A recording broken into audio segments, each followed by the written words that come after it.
You mentioned last year in Jackson Hole that you viewed unemployment as cyclical.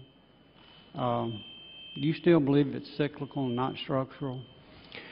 Well, just like my answer a moment ago, I think that probably about 2 percentage points or so, say the difference between 7.6 and 5.6 is cyclical, and the rest of it is what economists would call frictional or structural.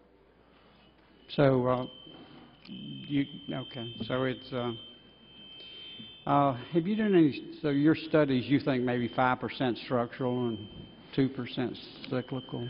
Well, most importantly, so far we don't see much evidence that the structural component of unemployment has increased very much during this period. It's something we've been worried about because with people unemployed for a year or 2 years or 3 years, they lose their skills, they lose their attachment to the labor market, and the concern is they'll become unemployable. So far, it still appears to us that we can attain an unemployment rate, we, the country, can attain an unemployment rate somewhere in the 5s.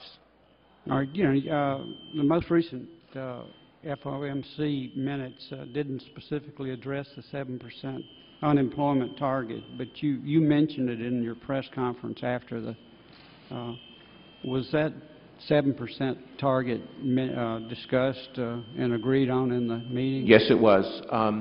7% is not a target. It was intended to be indicative of the amount of improvement we want to see in the labor market. So I described a series of conditions that would need to be met for us to proceed with our moderation of purchases.